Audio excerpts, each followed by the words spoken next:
All right, let's get our other Facebook groups in here before it's officially time to start the show. We got Spinning Wheels going, 1 and 2. All right, welcome in, welcome in. It is Thursday morning, the 21st of September. Man, time flies. It's time for this episode of Broncos for Breakfast. I am Nick Kendell, running solo today. Scott's got the day off, so you guys got me today. Sorry for you. No, it's hopefully have a good show and hang out and maybe go a little bit shorter just because the hour long it's sometimes hard to do solo. But I mean, if the super chats are coming in and the content and the context is good, then we'll keep it rolling. We'll see how long we're going. But welcome in. Going to talk a little bit about the big term or the big picture view if the Broncos lose this weekend, and some Miami Dolphins preview as well. So let's say hello to some people in the chat. Dr. Van Nostran's in the house saying, morning all. Good to see you, Doc. He says the schedule doesn't get much easier except for the road games in Chicago and Houston. I'm looking at the draft already. Doc, you're careful. You're going to leading the witness here. You're going to make me start talking a lot of draft stuff and people will start to tune out. He says, how about Olu Fashanu from Penn State? If the Broncos get a top 4 pick, they'll have a chance at Olu this upcoming season. He's a really young, intelligent, excellent prospect, probably the best offensive tackle prospect in the draft since Penny Sewell. And if the Broncos have a top 4 pick, yeah, you probably take him. This season feels like it'll probably be the last season of Garrett Bowles in Denver for sure on his current contract. But with the Broncos coming up really against the salary cap this season, they're going to have to make some tough choices for some vets on this team. And Garrett Bowles is one that's probably on the outside looking in. So we'll see. But Olu Fashanu from Penn State is I would say is probably going to be a top 4 pick unless quarterback things change. But talk about resetting the contracts and a really good, young, talented offensive lineman. If you get a chance to check out Penn State this year, they are littered with really good prospects. So hopefully they lose this week. But I digress. We got Troy Bauer coming in, $9.99. Thank you so much, Troy. Always appreciate you with the dog and the deer in the background. Good pick. Says, hey guys, need some good after last night's pessimistic show. Oh no. Um, well, I wouldn't say that I'm a cup of sunshine ever, but I try to keep it real. Who is most likely to be part of the solution? Moss, Wilson, or do we need Browning and Williams when healthy, or is it scheme? I think it's some of its talent. I mean, the going back and watching the Commanders game, it's a classic, tale as old as time is what's happening on defense from a talent perspective. Week 1, the Broncos didn't really get pressure that much, so they got picked on because they weren't getting home against Jimmy Garoppolo. This week, you saw the Broncos switch it up schematically and blitz even more. I think they had the top 2 blitz rate in the NFL this last week, and Eric Bieniemy and the Commanders felt like they knew exactly what was coming, and they took advantage of that aggression and called screens at the perfect time. And the Broncos did really poor tackling in space on the back end, so it just all manifested itself into poor defense. So I think the biggest problem is you're having trouble getting home with the front 4, and your cornerback 2 you don't really trust in space by himself. But I'm going to lean more on the defensive front right now. You're not, what are you getting from Zach Allen from a pass rush perspective? Randy Gregory has not been great. I mean, you've had some flashes from Nick Benito, but they've been just flashes. You don't have any difference makers right now on that defensive front. And I'm just going to go through defensive EPA per play so far this season. You could argue that the top 3 defenses in football, each one has an absolute superstar pass rusher. And obviously it's more than a singular pass rusher that makes a difference for a great defense, but your top 3 defenses in the NFL so far on an EPA per play, Dallas, Micah Parsons, probably the best pass rusher in the NFL. Number 2, you got the Cleveland Browns, probably the second best pass rusher in football, in Myles Garrett. And then number 3, you got the San Francisco 49ers. Nick Bosa, probably the third best pass rusher in the NFL right now. You can make an argument with Chris Jones and Aaron Donald as well, but those edge rushers specifically, it's a little easier path to get to the quarterback and make an impact also. Chris Jones only 1 game. So, I mean, who is that Broncos superstar all-pro defensive lineman? They're not there. They don't exist. So I think it's more of a player personnel issue. And it's kind of like talking about like, oh man, you're nothing without a franchise quarterback. Well, your defense is a really hard time being elite if you don't have that all-pro, Pro Bowl, perennial Pro Bowl caliber edge rusher. Well, if it was so easy to get that guy, then everybody would have one. So it's something, I mean, talk about it a lot with Scott on the Falcons show, looking for that dominant pass rusher defensive lineman up front. it's hard to find that guy. Everybody wants him. There's a reason that they tend to go number 1 overall when you have a guy like that. So, and I don't think there is an obvious elite blue chip caliber defensive lineman in this upcoming class. We had 2 in the last class, but I think this year it's just a bunch of good defensive lineman types. So we'll see. Luckily, the Broncos have other avenues to get better, and the offense has been humming, and you don't have to have that elite guy to have a good defense, but sample size small, but it sure makes a difference. Boogmeister coming in, not the Boogmaster, but the Boogmeister. He says, good morning, big dogs. Scott's getting the day off, so I got both big dogs in here, whatever that means. Do you think that losing Kareem Jackson last week helped Washington attack the back end a little more? We definitely need him. Yeah, I mean, the Broncos, the integrity of the defense, the run fits, the coverage on the back end, it all kind of fell apart once Kareem Jackson went out. It looked like Delarian Turner-Yell was not up to the task of filling in for him. And the Broncos' depth in safety right now, I mean, with you're losing, I mean, I guess you'd lose safety 2, 3, and 4 in that situation, and it kind of fell apart. 2 being 2A, 2B with Kareem Jackson and Caden Stearns. And then also PJ Locke, who should come back here pretty soon. But, I mean, he would definitely have gone in if he was healthy. So, yeah, I think it did make a huge difference in the game. And Kareem's got to be smarter because the Broncos don't have a lot of depth in that spot. I am curious to see if they maybe move some guys around to get him out there. I mean, when Demari Mathis was drafted, there was talk about him potentially moving to safety. There's a lot of talk about Moss, maybe safety as well. Saying Bassey had some safety looks maybe when Kwan Williams comes back. So there are some potential solutions out there, but how creative and how desperate are the Broncos going to be to work some of those out? Hopefully we'll see Kareem be healthy and smart with his hits. Michael Ronquillo coming in, always with the stars. Michael, you are an MVP. We always really do appreciate you coming in. He says, good morning, Nick, on Broncos for breakfast. Go Broncos and buck 'em.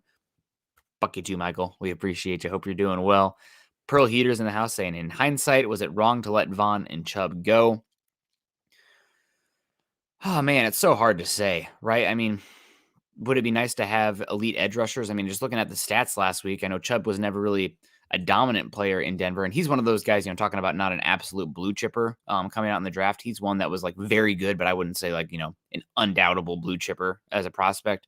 But he had a very good game last week. 6 total pressures, 2 sacks, 1 hit, 3 hurries, 4 tackles for loss. I mean, God bless America. What a difference that would make for this Broncos front right now to have somebody of that output and caliber on the defensive line. You're just not even close to that right now. So you got the first round pick, though. My biggest issue with these moves is letting Von go and letting Chubb go is that those are moves of a team that has taken a step back and trying to accumulate assets and then reevaluate and go forward. Well, both of these moves were followed by off seasons of extreme aggression. So it's this half in, half out. What direction are you that leads you to this middle ground that the Broncos have seen to find themselves in, maybe worse than middle ground, since the Super Bowl. So was it wrong to let Von and Chubb go? I don't think so, but it is perplexing to see those moves followed by extreme aggression and going for it. And you could say that Russell Wilson trade, going for it. I applauded them for the time, and talk about hindsight. That one maybe wouldn't do in hindsight. Maybe take Sam Howell in the 5th round. But and then also this offseason, you move on from Bradley Chubb. Okay, well, this maybe could be a reset. And then you spend crazy money to the point that you're going to be negative in the cap next year. So Broncos are in a really, really weird roster building spot going forward. I'm not sure exactly what the pathway will be. Keith Brugman comes in and says, if edge rusher is such a high importance in hindsight, do you take Parsons over Surtain? The weird thing with Parsons is that there's the whole off-field incident with the bullying, hazing, potential assault stuff, maturity. I mean, you have a consonant pro in Surtain, and it seems like Parsons has matured and that those issues at Penn State have not manifested themselves in the NFL, but those were a part of the profile of him coming out and that added risk. So if you're doing a league redraft right now of talent and impact on the field, yes, you take Parsons over that. But when you're drafting a prospect, there's no sure things. And Surtain was a much safer player considering the off-field work ethic, et cetera, than Parsons. The other thing about Parsons is, and makes me just kind of laugh about it in hindsight. Everybody's like, oh, you got to take Parsons because you got to find somebody to match up with Travis Kelce. I'm losing my damn mind over that discussion because Parsons is a pass rusher. I mean, the athlete out there, he's not Fred Warner, but he's an edge. I mean, you can find the receipts. I'm like, oh, Parsons is probably the best edge in this class. Ends up being that guy and best edge in the league even. So very good player, good pass rusher, not as much a linebacker, but an edge rusher. And without the off-field stuff, hindsight, you take him over Surtain, even though you don't feel bad about Surtain. As Scott always likes to say, you don't, I'm going to misquote him here, but you don't get sunk for the misses. You get sunk, or you don't get sunk for taking good players. I totally butchered that. Sorry, Scott, if you're listening after the fact. But the Broncos took a good player in Surtain. You can't overthink that too much. So hopefully they can build around him. I mean, cornerbacks, they're not running backs, but they have a short shelf life. And Broncos are in year 3 of that, and they are wasting some prime elite level play right now from Surtain. And it's really, really unfortunate. Jay already ready for the draft. How about Caleb Williams? Let's talk, week 15 if the Broncos are in position to have Caleb Williams. It's way too far. I don't need to get my hopes up for anything like that going on. Bama X, good morning, Broncos country. Hope you're doing well, Bama X. Always good to see you. Always really do appreciate you. Austin H. saying he agrees with Van. Part of me just wants him to actually to full on rebuild, sustain success rather than a half-year window like we did for the move on from Russ. The issue with the rebuild is that it's going to probably be multiple years in that case because those contracts you sign this offseason and the way your draft capital is at, you're probably not talking, 2024 get up and go. You might be talking 2026 getting ready for that. And is that something that aligns with hiring Sean Payton? I don't know. Broncos are in a tough spot. They're going to be in a tough spot anyway with, Mahomes and Herbert in the division, but it's that half in, half out. Maybe in hindsight, you don't spend that huge money in contracts this offseason, so you have a little bit of better idea of where you are this year, and you have flexibility, which the Broncos according to Over the Cap, negative $14.4 million next year with negative $19.1 million effective cap makes it hard. I mean, you're going to have to subtract talent to even get below the cap threshold, which means it's damn hard to add talent, right? If you have to minus to even get to the point where you can even think about adding. Denver Luke, good morning, Nick and Scott. Hope you're doing well, Denver Luke. Always good to hear from you. And Jeremy says the Falcons aren't good, IMO. They have the easiest schedule ever in the worst division. Falcons look pretty good. It's only 2 games in.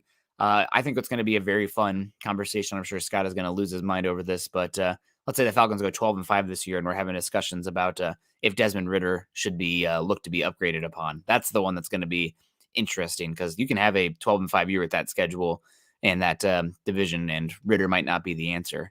So that's the separating the wins and losses from the quarterback play. Sometimes can be hard, as Broncos country has found out over some recent young quarterback plays. Zach Power, morning. Good to see you, Zach. Michaela Israel, good morning to you. Hope you're doing well, Michaela. Dom Harmio. Dom is always a big, huge supporter of my hiking and outdoor photos. So appreciate you, Dom. He came in, commenting on all my Yosemite stuff. So shout out, Dom. Pearl Heater's in here. Good morning to you. Hi. Always good to hear from you, Pearl. Life's good. Dom also said, is Iowa still in the top 25? They are right now, but they probably won't be after Saturday because I think they're going to go into Penn State. And I think the spread is 14. I'm taking Penn State on that one. I don't think Iowa's going to hold up. With first, no fear, says, good morning, Nick. What do you think we do against the Dolphins? Yeah, that's, I guess, the theme of the show here. I think we should double team Hill with PS2 and Justin Simmons and double team Waddle with Damari Mathis and RM. I'm totally losing who is that? Kareem? Reem? Is that one? And KJ. Make sure their top 3 wide receiver and running back beat you. I mean, you just don't have enough players to double players. I would be curious about, and well, first we have to see if Jalen Waddle's going to play. He's been in concussion protocol. At last I have seen he was in there. I'm not sure if that's still the case. We'll get more information Thursday and Friday on the injury reports. So, that's one that you just wait and see. But I would be curious if the Broncos employ more of maybe a Patriots style approach to this one. It might lose some people's mind on that. But what the Patriots have done coverage wise over the last 3 seasons is they've had a number 1 cornerback, but you know what that number 1 cornerback does? He ISOs the number 2 wide receiver, and then they double the number 1. So what the Patriots have done and done extremely effectively is that they think that having two guys and help over a number one is more effective than having one great cornerback playing in total space against a guy. So then you're having a very hard matchup for the quarterback because you pretty much take out that number two, but then are you throwing into double teams constantly? It's a hard position for the Broncos. I think if with Waddle and Hill, though, it's pretty tough. I think what we saw also from the Patriots in the last game is that while they played conservative coverage on the back end with their safeties, they were very aggressive up front with their cornerbacks, getting their hands on the wide receivers. So I'm expecting some aggression up front with the coverage from the cornerbacks, but then potentially a little bit more conservatism, safety on the back end from the safeties.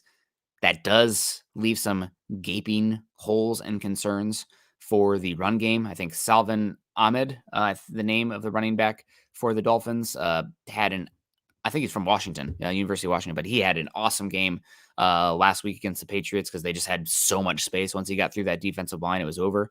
And the Patriots have a lot better defensive front talent than the Broncos, and he's still able to run for big yards. So concerned about that. I mean, we even saw like Justin Simmons led the Broncos in tackles last week. So if you're playing those safeties off, you might be in some trouble up front because the defensive front hasn't not been getting it done. I mean, it's a pick your poison. The Dolphins so far this season, they are the number one offense in football. Small sample size, I know, but EPA per play, they are 0.263 per play. I mean, the number two is the Packers at 0.172. Then it jumps down to 1.33.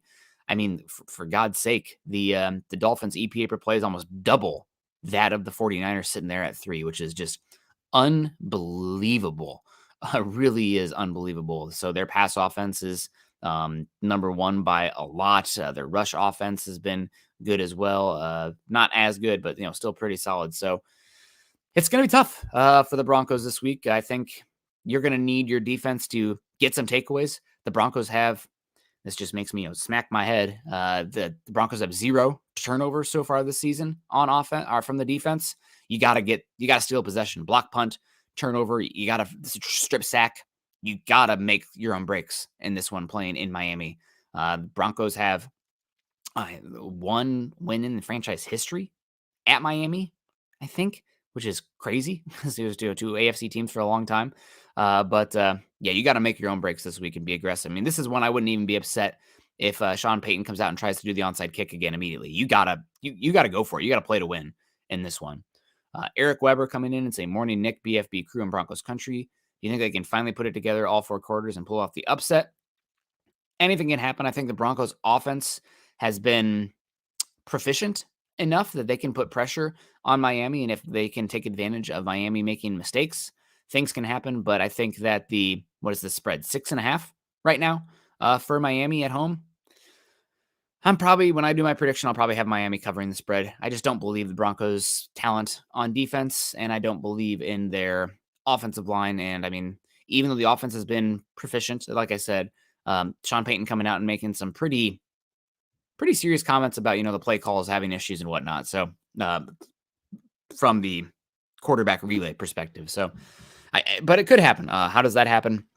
Again, Broncos stealing possessions, turnovers, offense putting up points, the offensive line protecting better, Russell Wilson protecting himself better. A couple interesting stats I did want to talk about today. And thank you for the comment, Eric. So last week, Russell Wilson was hit, I believe, 15 times against the Washington Commanders, who have a great defensive front. So that when you hear Russell Wilson hit 14 times, offensive line isn't getting it done. Well, the other stat in that adds a lot of interesting context is that Russell Wilson had the longest average time to throw in the NFL last week. So what does that say? It says that Russell Wilson's not getting rid of the ball, getting through his reads quick enough. The offense is still proficient, but when you have those two things together, I don't think that's really sustainable for success long term. So we'll see how it plays out. Again, the offense is moving the ball, but you want Russ to get through his reads and protect himself, because 14 hits in a game for a quarterback that's 34 years old is a recipe for injury, without a doubt. So, and also turnovers. You just got to protect yourself in that regard. So let's keep it going here. Pearl already asked that one. Good to see you, Pearl. Chris Weber says, spoiler, we're going to lose. Russ is cooked. I don't think Russ is cooked. He's looked okay. He's just not the same guy he was. And I think that Sean Payton has done a good job maximizing him so far through 2 games. And this is a less talented defense than we saw last week, but still pretty good. Christian Wilkins and Bradley Chubb better than any defensive front player the Broncos have by probably a gap. So unfortunately, Robbie Red, good morning. Do you have the PFF grades for week 2? I do have the PFF grades for week 2. I guess we can go through that real quick here. The Broncos, here we go. On offense, as I pull it up, excellent live streaming, right? Marvin Mims, number 1 graded player with only 16 snaps, but a 90.1. Cortland Sutton coming into 77.1. Cushenberry 3 at 70.5. Michael Burton at 69.7. Then Quinn Miners at 68.6.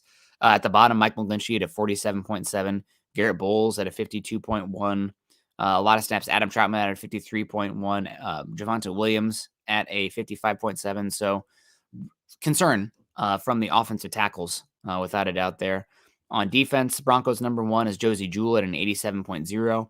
He's been good this season. He's far from the issue. He has limitations, but I mean, he just does his damn job.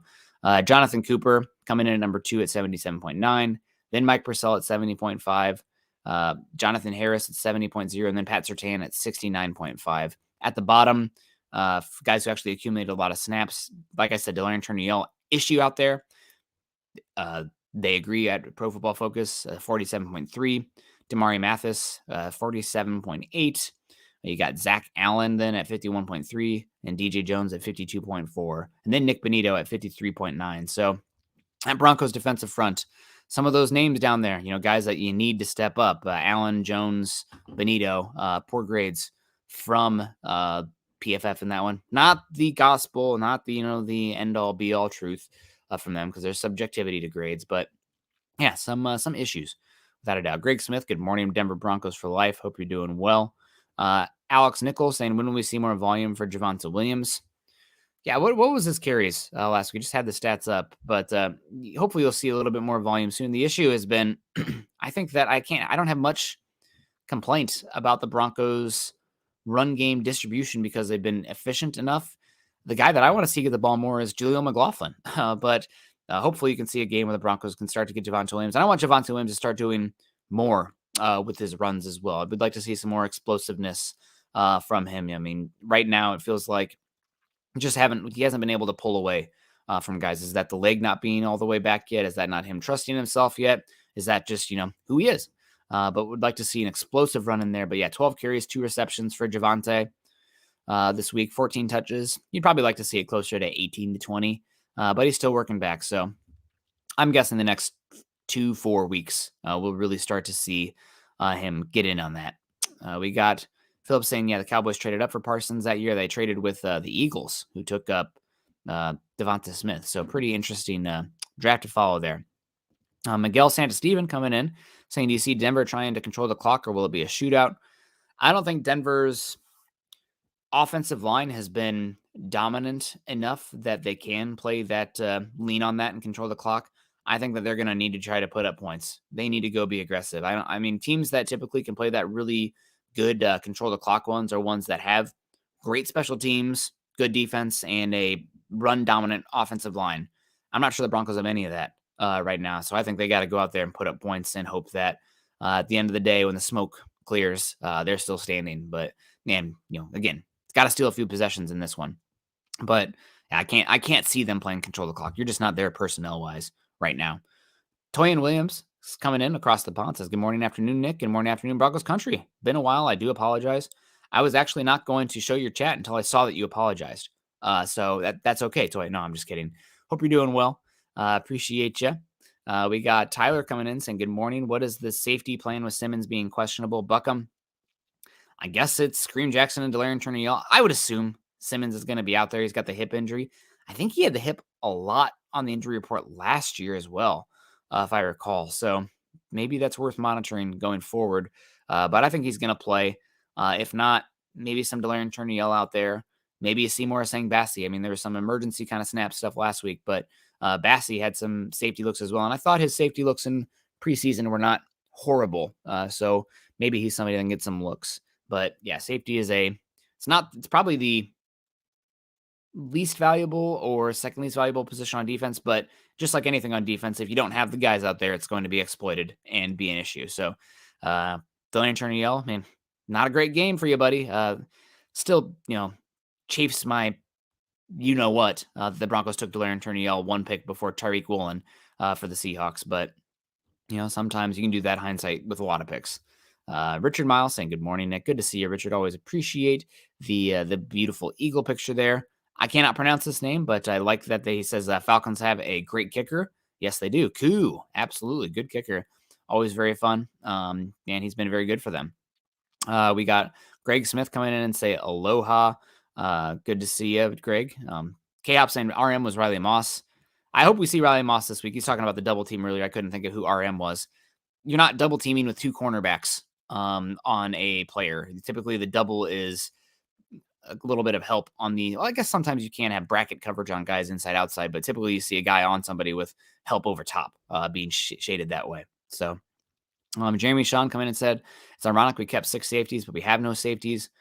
Yeah, I think that a lot of the safeties that were kept were more so for special teams perspective on that back end. But you have a lot of injuries right now that are causing some issues. Jeff Holick saying, why isn't Drew Sanders getting playing time?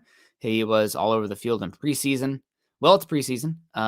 Cortland Sutton was absolutely dominant in preseason. The Broncos edge rushers were dominant in preseason and haven't seen dominance from them yet.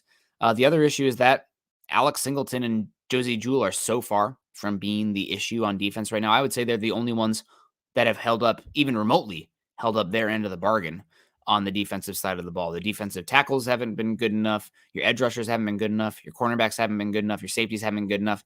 Singleton and Jewell have been good enough. So Singleton and Jewell, you'll probably see Jewell gone after the season. It was a 2-year contract that he signed. So it'll probably be Sanders and Jewell next year. And as you guys know all too well, I'll knock on wood behind me here, but injuries happen. So the Broncos have a guy that you can be excited about if an injury does happen to either Jewell or Singleton. But they've been good. I mean, I think you're probably going to have more issues. You'll have more explosive plays and probably a little bit of pressure with Sanders in there, but you'll probably have more breakdowns and coverages and run fit and communication if you're moving off of Singleton and Jewell right now. I mean, they're the only ones doing their job out there from a unit perspective. So I can't see them making that move right now. Gary Palmer in 1999 says, good morning, Nick. I've been guilty of thinking that Sean would come in, wave his hand, and all as well. I just want improvement now. Go Broncos and buck 'em. I mean, it sucks, but the Broncos lost 2 games that they could have easily won. 3 points total lost in those ones. Those are coin flip games. Ball bounces one way or the other. You're 2-0 right now. That's just the margins in the NFL, and it really sucks. I mean, the Broncos had the ball bounce their way almost every single time in 2015, and they did that all the way to a Super Bowl. And they were a great team. Don't get me wrong. But they had the breaks as well, and you kind of have to have the breaks to win a Super Bowl, honest to God. But this year, the ball has not really bounced their way yet. Injuries have been unfortunate. So we'll see. The Broncos got a chance to go 1-2, and the season's also not completely over if they're 0-3. If they lose at Chicago week 4 and they're 0-4, pull the damn plug. Fire sale, get under the cap. We'll see you next year. Play the young guys. Sean, come in and be the emperor or whatever the heck you want to call it, and get your guys in there and really grind them down and let's get this thing right from the studs. But I think that it's taking a little bit of time. The Broncos are close, but defense being this bad is a bit of a shock. Really, I mean, should it be a shock? We saw what the defensive advanced stats were last year from like week 11 on or past the Chubb trade. They were a bottom 5, bottom 7 defense in football, and they've continued to be a bottom 5, bottom 7 defense in football. Their hot start really covered up how bad they were down the stretch last year, and everybody talking about Hackett and Russell Wilson on the offense kind of made the defenses collapse last year. Not as notable, but they were bad last year. And you just go back and look at the stats from week 9 on, week 11 on, they had just terrible output. So a little bit shocking to see, but in hindsight, maybe not as shocking. We should have seen the signs coming. Roderick Cook coming in said, I don't understand why they're not calling for George Payton's head. I would be. Roderick, you should have listened to the show on Tuesday where Scott and I went on. I guess we didn't get into it until about 40 minutes in, but we're like, okay, who's ultimately to blame? Talking about the pass rush guys not stepping up, Gregory not being enough. Talking about Vance Joseph, who's very much the guy who's getting the most blame right now. But I think as a talent perspective, I would think that. I know Scott and I both came to the thing. Well, you're talking immediately. Maybe you say Vance Joseph, but big picture. And I'm like, Scott, before you even get there, we're on the same page. I was going to say the same thing. George Payton. George Payton's the one who probably deserves the most blame right now for where the defense is the way it is. I mean, I guess some of it too, it's really hard to say who had the calls in the dynamic this offseason, but like Powers hasn't been amazing. Mike McGlinchey's been awful. Zach Allen, I think, is on the back of a milk cart right now.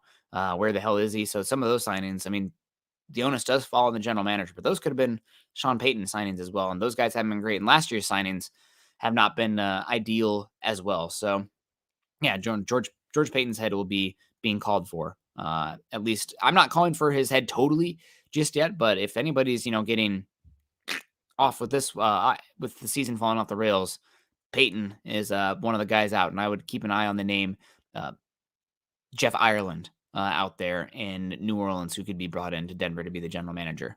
Mark Schrader says, "Good morning, Nick. Good to see you, Mark. Always appreciate you coming in. Hope you're doing well." And hope things are doing well down there in Texas. We finally got fall here in Seattle. It's coming in. We got an atmospheric river on the way. So snow at higher altitudes, pretty good coming through there. So coming back around to the main topic here, we'll probably go about another 15 minutes unless we got some big time super chats coming in here today. Oops, sorry. Thank you, Scott. I think I double clicked there.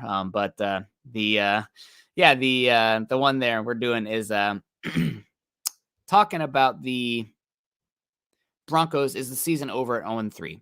And I think from a playoff perspective, you're very long odds to do that just yet, but I don't think the season is completely over at 0-3 here. I mean, a lot of people would be calling for that at that point, but you go into Chicago and you want to talk about a team in absolute, unbelievable disarray right now. The Chicago Bears. I mean, Lord only knows what the hell is going on with the defensive coordinator. A lot of rumors there right now, but he has resigned. I don't know what's going on. I don't have an inside source. I won't pretend, but there's a lot of crazy rumors with that. You have Justin Fields, making some comments about coaching is causing him to play a little bit more robotic. I think that it wasn't, when I listened to the interview, I think the media took it a little bit out of context and ran with it. But it was still a comment. This is one of the reasons we don't get authentic interviews from players, is because when they say one thing that can be interpreted one way, people will run with it. So I think you probably get, very generic boilerplate responses from him going forward in that. But yeah, he said he's going to want to play a little bit more free. And also you have Braxton Jones, who, if you guys recall, Scott and I absolutely loved in the draft 2 years ago. And he actually ended up being a pretty good 5th round pick for the Bears at the left tackle there last year for them. He's out for the year. So the Bears offensive line gets even more questionable out there. So I think the Broncos season is not over at 0-3 now. The chances of making the playoffs are astronomical at that point. But if you beat the Bears and then you beat the Jets at home, which is possible with Zach Wilson, you want to talk about turnovers and stealing possessions. Zach Wilson does those with bows on them. So Broncos could easily then be 2-3 and really tough stretch with Packers Chiefs. But at 2-3, you got a puncher's chance. You're right there in it. So 0-3, I don't think the season is completely over. You guys in the chat, let me know what you think on that one. But I don't think it's completely over for that one.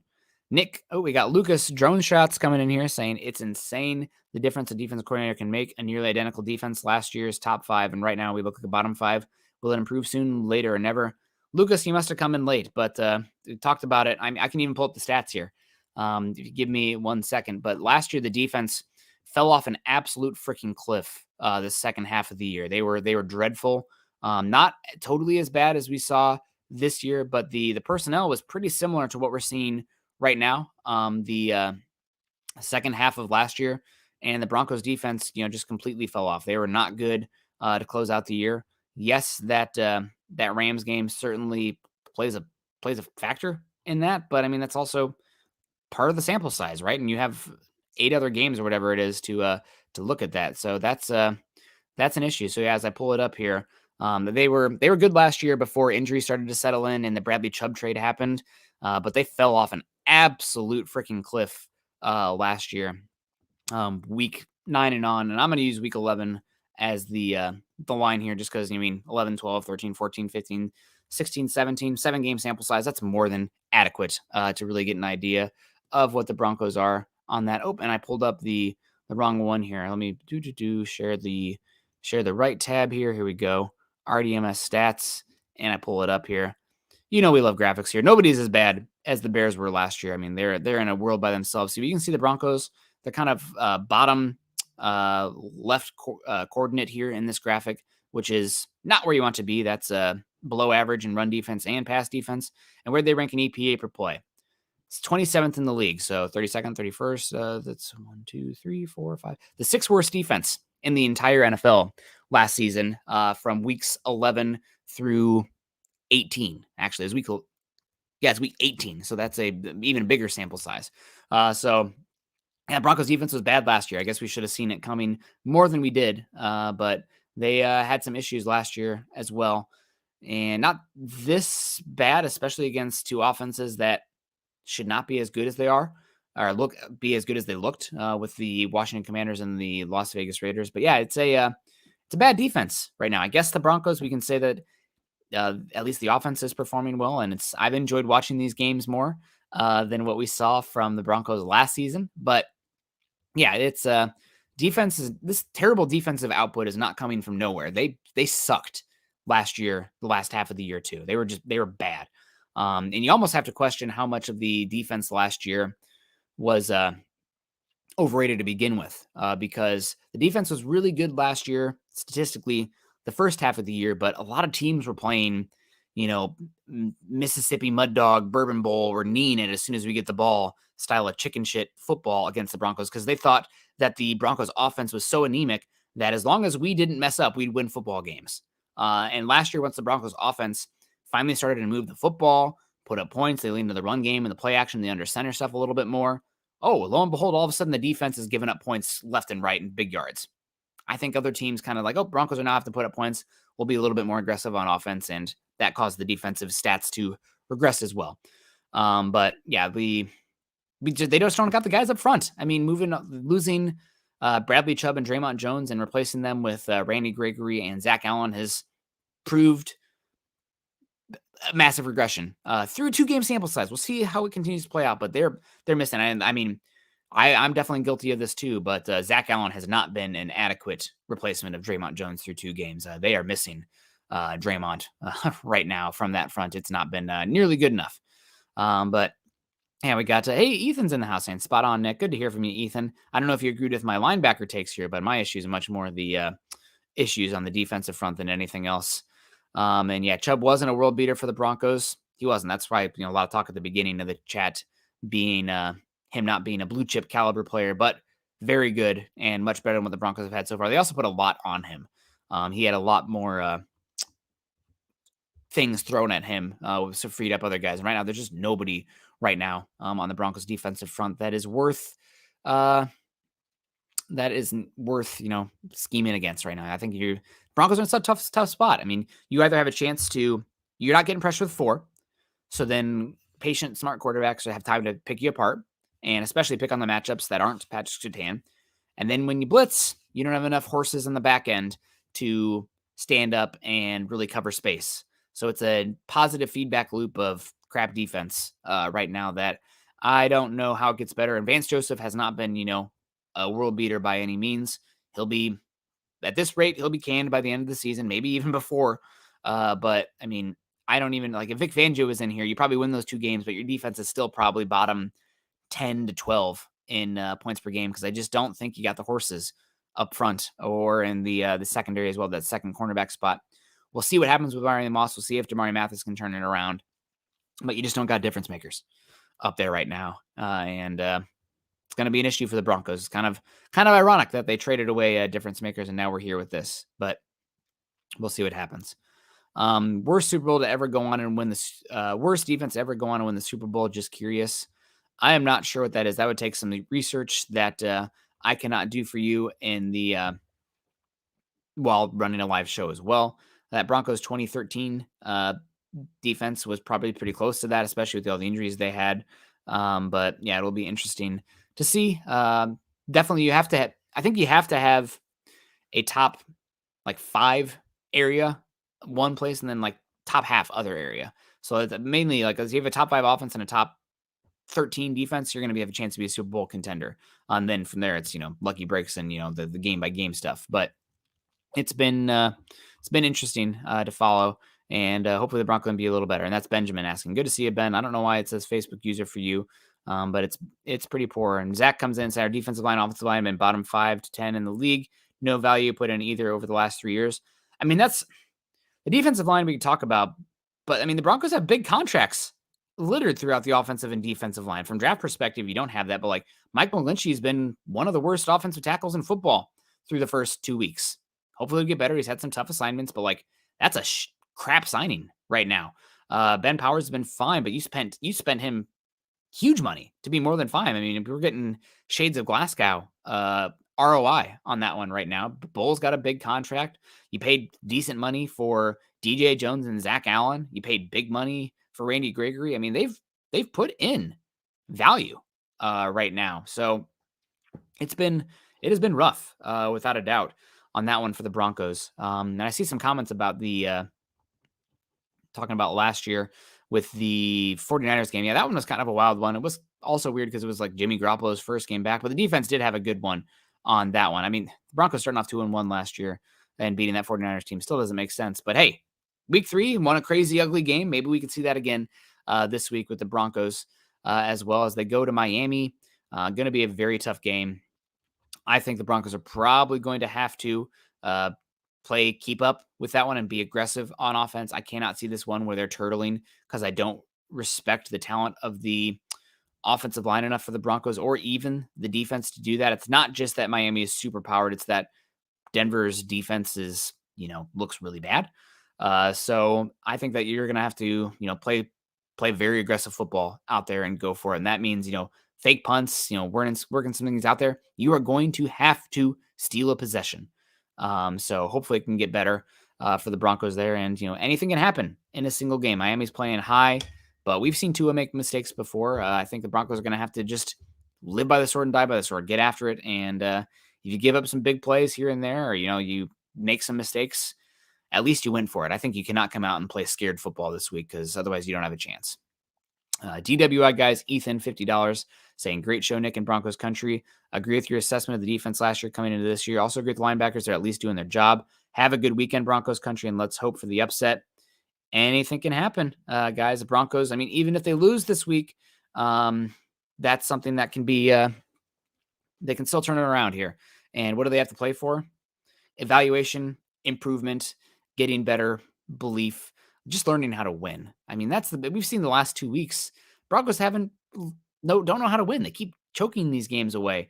So guys working together, understanding what Sean Payton wants and running this machine, this operation, I think it can get better even if you are 0-3. Your playoff aspirations pretty much go to die, and for sure go to die if you go to 0-4. But you can still learn to win. I will say it'll be pretty damn ironic if the Broncos are sitting there with like a top 5 pick with 4 games to go, and then they end up winning 3 or 4, and they end up with like the 9th pick, which is, I think, a pretty steep drop off in talent for blue chippers in this upcoming draft from like the top 5 on. Got a long way to go. We'll see what changes there, but it will be fun. Eric Weber saying, I didn't realize their defensive talent was that poor. Thanks for enlightening us, Nick. I mean, they have some guys, but I feel like it's a defense outside of Surtain and in theory Simmons, even though he hasn't played great so far this season. Who are your difference makers? Who are the guys on there that are like, yeah, that guy should be a Pro Bowler and have all pro votes? Nobody in the front 7. Not other cornerbacks out there. I mean, really it is for me, the defensive line. It's just, you got a bunch of complimentary guys, but no true difference makers. And you look at some of these actually great defenses in the NFL, and they have a superstar, not just difference maker, but a superstar, and then difference makers as well. I don't see that in Denver. They don't have a guy who a straw that stirs the drink up front, unfortunately. We got Naj coming in and saying, hey, brother, on a number of plays, it looked to me that Sutton was getting open, which is awesome. Young got through quick on some of those plays, causing Russ to panic. Russ doesn't seem to be confident in the line or his eyes.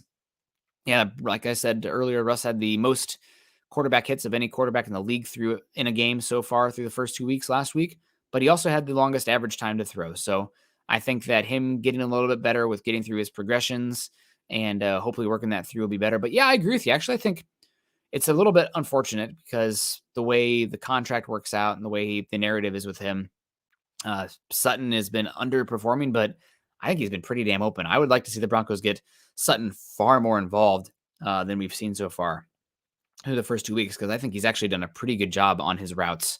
Now, is that some of it, where the read is? Maybe some of that's also on Sean Payton implementing Sutton as the first read on more plays as well. But I think you really got to get him running as well and get him going and targeting him. Lawrence Rivera says, "What's up, guys? How's everyone? Sorry I'm late. Doing okay. Throat's starting to get a little sore, so I haven't had as much of a coffee sip as I normally do. But luckily, I got my Yeti here, so it keeps it nice and warm. I am going to take a sip though. Thank you, Patrick, with Lion Coffee. God bless, man. So good. Michael Ronquillo says, "Great show, Nick, today on Broncos for Breakfast. Go Broncos and buck 'em. Buck you too, Michael. Appreciate you coming in. And guys, I think that's probably going to have to do it for us today. We're at 45 minutes and it's already 8:20. So appreciate everybody coming in. Hope you're doing well. Want to give a shout out to all of our super chat people coming in here today. Troy Bauer, the Boogmeister, Tyler Hans, Michael Ronquillo coming in twice, Eric Weber, Ethan Lawrence, of course, Naj. You guys are killing it, keeping the show going, keeping the lights on. Really do appreciate you. Appreciate the kind comments as well. Pearl Heater coming in. Thanks all. It's good to see you, Tim Durr, with the buck you all. Yeah, it'll be a lot of fun. And then also we got our guy, Zach Power, is already talking about the draft, saying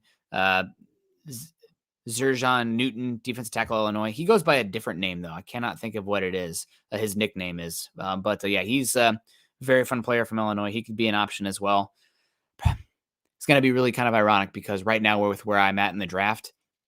I think that even though the Broncos need help on defense, it sets up where you're going to have much better options at wide receiver and offensive tackle than you are defense. And you're probably moving on from some wide receivers, probably moving on from Garrett Bowles at this rate. Maybe it's better to reset and get some of that young talent there. But yeah, Johnny Newton, that's what he goes by. That's you hear the announcers call him that in that one. So yeah, guys, plenty of time to get in the draft. It's going to be an interesting game without a doubt this week against Miami. Miami is the number one defense in football. I wouldn't be surprised at all if they put up over 40 points against the Broncos. Broncos are going to have to go in there and play not to lose, play aggressive. You're going to have to steal a few possessions, and that could lead you a chance to steal the game as well. So hoping for the best on that one. It'll be a tough one, but any given Sunday, man, crazy things happen in the NFL all the time. And one thing the Broncos do have going for them is that the offense can at least, in theory, play keep up as well. They can put up some points. This isn't one where, let's say, the Broncos get down 14-0 early and it's over. They can put up some points in a hurry in this one. So it could be a pretty fun game. Hopefully it'll be a little better. And hopefully the Broncos can come out 1-2. And if not, we'll 0-3 and we'll look on to the Bears and we'll take it game by game.